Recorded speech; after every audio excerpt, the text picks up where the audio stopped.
JFD, just fair and direct.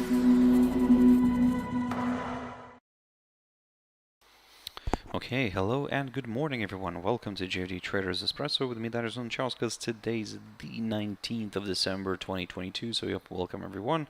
Welcome to this Monday's morning session where we're going to have a very quick look at the markets, a few of the charts, the usual stuff. But before we do that, as always, let's quickly have a read through our risk disclaimer. So, the content we produce does not constitute investment advice or investment recommendation, should not be considered as such, and does not in any way constitute an invitation to acquire any financial instrument or product. As always, I'll give you a few seconds to read the rest and we can continue.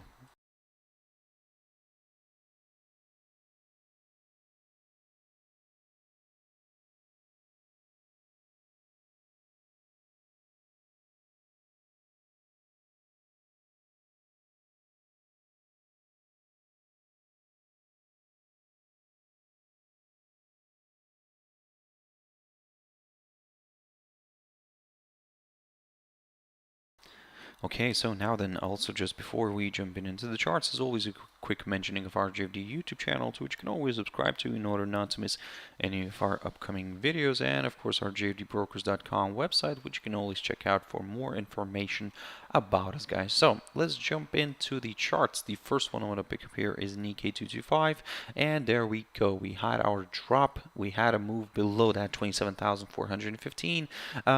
Look, what I said before, that if we do fall below this area and stay below it, I'll go lower. And to be honest, yes, I will do that. I will stick to that plan. However, lately I have to admit that Nikkei kind of partially does what I want it to do, and sometimes actually just kind of totally ignores it. So look, I think that at this point I would say yes, I am leaning towards the downside, but it's not really, let's say, that much guaranteed or something like that. Well, in general, there's never any guarantees in the market, but sometimes some instruments do move better, and like these two do kind of stick to the technicals. However, I'd have to say that Nikkei is not one of those. So look, at this point, yes, as long as we stay below this hurdle, below that 27,415, I will remain bearish in the near term. But if we somehow push back above all of the EMAs, then yes, I will consider a move to the upside. Now, Shanghai Composite, guys, very quickly, boom, there we go. Look at this beautiful move here today. Yeah, we broke the upside line. We fell below all of the EMAs, and we fell below that 3,145 level. So, what's next? Well, to be honest, I'm going to continue aiming to the downside as long as we stay below this upside line and below that 3,145 level. My next target is, and this is where I have to put the line. Oh, actually, let me just recycle one of the lines here. So look, in general, I'm targeting for this area 3,027, something like that. But I think it would be wise to actually mark this level here, the low of the 28th of November, near the 3,035 territory, or we could also mark these hurdles, and for specifically this 3,096, which, as you can see here, provided fantastic support. So this could be your gauge kind of for further declines. Of course, this inside swing high of the 28th of November could be a good target as well, the 3,080 level. These are the targets that I'm going to be keeping an eye on. So let's see how this is going to play out, guys. So ASX 200. So as ASX 200, we have moved nicely kind of away from this downside line after kind of testing it, we fell below the 7,147 territory. I spoke about that level. So look, I think that we are leaning, I'm actually leaning more toward the downside on this one, but 7,083 territory is the one to watch currently. However, if that gets cleared, then I'm aiming for that psychological 7,000 mark. For the upside, I need to see a break of this downside line and a push above the 7,226. Nasdaq. So beautiful rebound, or actually, sorry, I wouldn't say rebound yet, but beautiful test of this upside support line. Look, I talked about it, and I said that if we break the lower side of the triangle, the broadening triangle here, then my next target is this this upside line, which we've tested perfectly. The question now is, can we see a bit of a rebound? Well, that's a good question, of course. Look, at the moment, I will just observe the price action. I'm not going to do anything here because, hey, it's a tricky one for sure, as you can see yourselves. The cash index, for example, is sitting right now just slightly above Friday's close, so we are still above this upside line. This broadening triangle pattern can go, no longer needed. These lines, yep, and now we can just stick to some of the lines instead. Look, I mean, I'll keep an eye on this 11,500 zone. If we pop back above it, I'll go higher. I'll go aim for this 7,000, oh sorry, 7,000, 11,707 territory, and then back to the upside. But only if, like I said, if we pop back above this 11,500, if we start breaking the upside line and stay below it, I'll go lower. Dow Jones Industrial Average, and yeah, this one is quite interesting. We broke the downside line. Look, I talked about this, and I said that, hey, if we if we kind of test this downside line from above, and to be honest, well, we did test it, but we didn't really get that beautiful rebound. Look, the cash index right now is sitting at around 32,959. So basically, back above, I think. Let me just no, sorry, no, it's not back above it yet. It's still below this downside line. So in a way, if you want to see maybe like a move back up here, maybe, just maybe, let me just put this on the chart. I think this has to be drawn this way, so maybe a push somewhere above this territory right here, this 33,462 might do the trick for a few more buyers.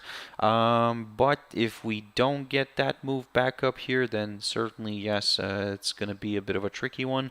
Look, for the downside, I would like to see a drop below the 32,514. If we fall below that hurdle, then we fall below all of the remaining EMAs, and we could go lower. So if you're looking for some downside, let me just draw this way. That's the game plan that I have. A fall below this area may attract more sellers. The German index, DAX. This one also declined, and look at this. My 23.6% retracement on the Fibonacci got tested and got overtaken. So great. Have to say that I'm quite happy about it. But what I was talking about on Friday, I said that, hey, maybe this could, rebound from that area, from that 13,950 zone. If we do that, then we could consider maybe a move back up. But look, we broke it. So in a way, that kind of is pointing more towards the downside, to be honest. However, of course, I don't want to be like the pessimist here. But it does look a little bit more bearish than bullish, especially if it continues to trade below that 13,950 level.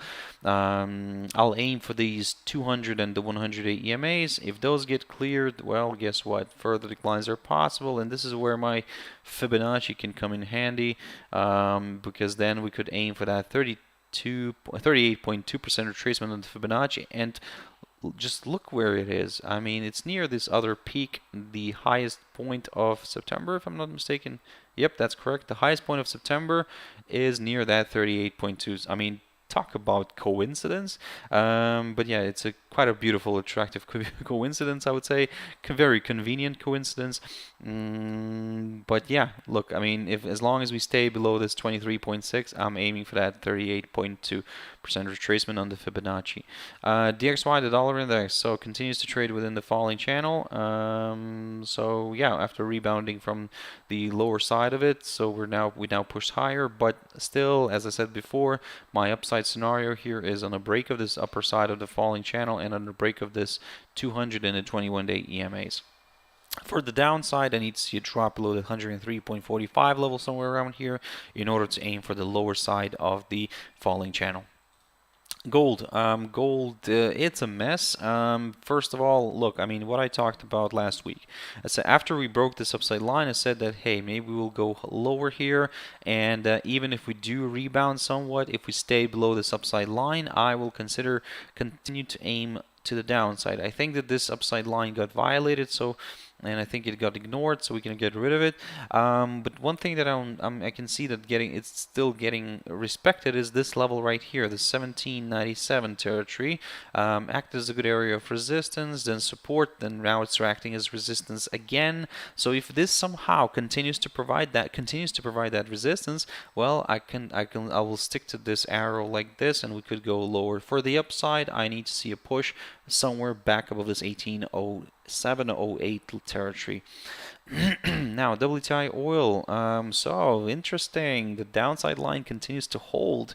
Look, if you're looking for some higher levels, certainly you have to wait for a break of this downside line and a push up of this 21-day EMA.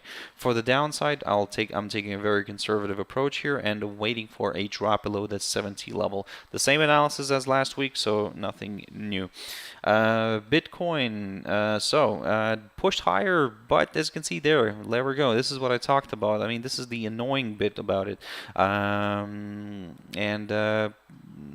We are currently oscillating around that 21-day EMA.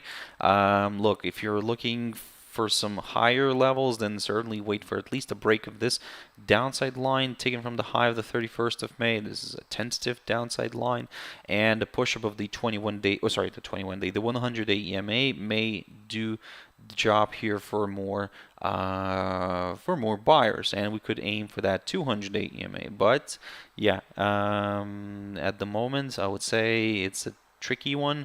There is still some potential for this one to go lower, but a confirmation break below this 15,512 level is required. And look, I don't want to be the bearer of the bad news, but this level here, just near that psychological 10,000 mark, looks quite attractive. So, hey, I'm not saying anything, but if we do fall below this 15,500 territory, well, surely the 10,000 level becomes quite an attractive target. AUD JPY, this one is near its key support level, and look, I talked about this after we had a very nice rally here to the upside.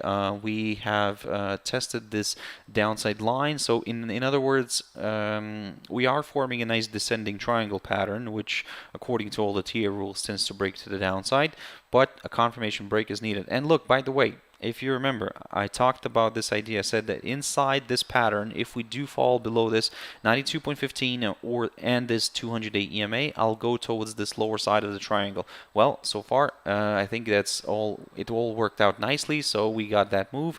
So in order for me to go further south, I need to see now a drop somewhere below that 91 territory, and I need to see it staying below it. So yeah, if it does stay below it, then yeah, I'll go further south.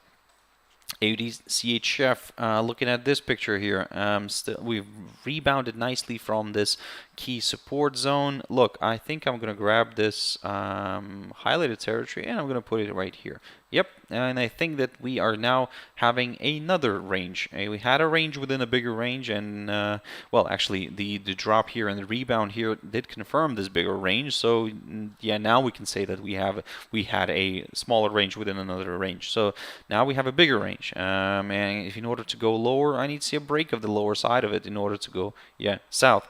But for the upside, ideally a push up of the 0.64. 54 territory, somewhere around here, is needed. But if you're looking for some, short-term moves to the upside, maybe a push back above the 0.63 territory could do the trick for a few more sellers, guys. Buyers.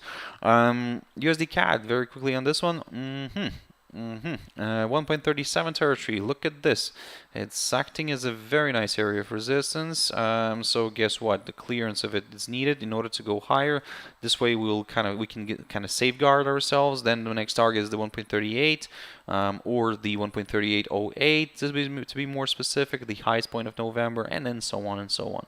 For the downside, I need to see a break of this upside line and a drop below the 1.3522 in order to go lower. USD JPY, look, I would say a break of this downside line is required. A push above the 137.67 is needed. At the same time, we would climb above the 21-day EMA. So, yep, more buyers could join in. But for the downside, I need to see a drop below the 133.63 territory in order to go lower. So as long as we remain in here, I am neutral. GBP USD, after we broke the wedge here within a bigger wedge. We got to move lower, so kind of everything's working out, and I would say already everything worked out almost perfectly. It's currently resting above this on this 200 and the 21-day EMAs. So yeah, if you're look at this point, I think that if you missed this break here, the initial break, I think don't try to chase it unless you wanna you want to put a stop loss, just a careful stop loss in case it goes nicely strongly against you here. But look, in general, I need to see a break of this area and this upside line, or in the lower side of the bigger rising wedge pattern in order to go lower. But do not exclude the possibility of seeing here like a rebound from the lower side of the lower side of this rising wedge. If we do get that rebound, then yes, I will go back to the upside, because while we are within the pattern, there is still potential for this one to move up.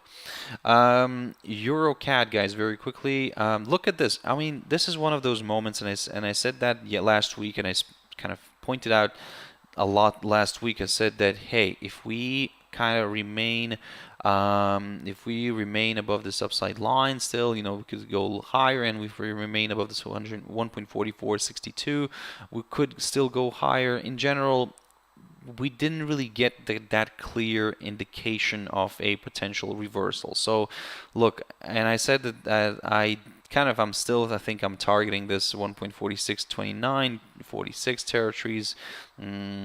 But I think they're still quite realistic.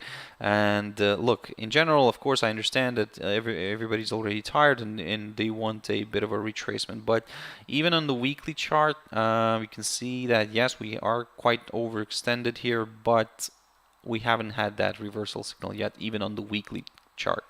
So keep on monitoring. There is still potential for this one to go higher, but my next targets are the 1.4629 and the 46 levels. Euro JPY, very quickly on this one. Look, remember I kept on saying about this idea where it kind of retraces back after breaking, let's say in this case the downside line. It kind of retraces back down, tests the downside line from above, and then goes back up. Now, we are having something similar here, however, not as attractive, I would say, but nevertheless, look, I think I need to adjust a few levels here. I think it's better to mark this 146.73 area, and I will stick to something like this. So if we stay above this downside line, I will still consider an idea of this one kind of maybe rebounding and pushing to the upside. For the downside, I need to see a good drop below the 21-day EMA, below this downside line, and I need to see the pair staying below it. If we stay below it, I'll go towards this upside support line here. And then we will kind of go from there. And finally, EURUSD. This one's a little bit of a mess. So yeah, we broke the kind of this little wedge pattern, I would say. But as you can see, it's similar like with gold. It did initially respect it, but now it's not. So I think it's better to remove it. And look, if you're looking for some downside, I think that this is the one to watch. So the Friday's low near the 1.0584, something like that. This can go. There we go. I think we need to readjust here a few things. Look, that's what I'm gonna do here. I'm gonna stick to this this downside scenario. If we fall below Friday's low near the 1.0584, I'll go to the downside. I'll go towards the lower side of this rising channel. For now, it seems that the bulls are trying to kind of push this one back up. The question is, can they maintain that, strength? It's the beginning of the day here in Europe, and they're already pushing it quite a lot. So that's the question. Like I said, maybe they might run out of steam today, and it might reverse back to the downside. But again, let's not rush into any conclusions. Let's go from the facts. If we do drop below the 1.0584, it increases the chances for this pair to move towards the lower side of this rising channel. For now, there is still potential for a move higher, but I would probably not touch it here at this point because it's way too tricky, and I would just leave it. If it goes higher, great, wonderful. But the downside scenario for me, that's the one which is interesting. But I need to see a confirmation break here below this 1.0584. Right, guys, just a quick mentioning that there won't be any Traders Espresso on Wednesday, and I think on Thursday and Friday as well. So just to kind of let you know that tomorrow will be might be the last one for this week. So we're going into kind of holiday period. So and after that, look, I think that there won't be any videos neither Wednesday, Thursday, or Friday, and obviously the Monday, the 26th, and 27th, 28th. Yeah. So basically, we will resume on the 29th, guys. So a bit of a holiday. So hey, so long story short, guys, the 28th, sorry, we'll be back on the 28th. There we go. I gave myself an extra day. But look, keep your eyes on on our channel here. I mean, you will see the video when I think it's gonna be. I'll be back on the 28th, but tomorrow there will be a video. So tune in for the last one this week tomorrow, but then I'll resume on the 28th. So guys, long story short, thank you very much for watching and listening. I really hope you found it useful. Thank you very much for your time, your views, your likes, your comments, everything. I really appreciate that. So join me tomorrow for the last one this week, for the last video this week, and I'll have a great trading day, guys, and I'll see you tomorrow. Thank you very much, and bye-bye.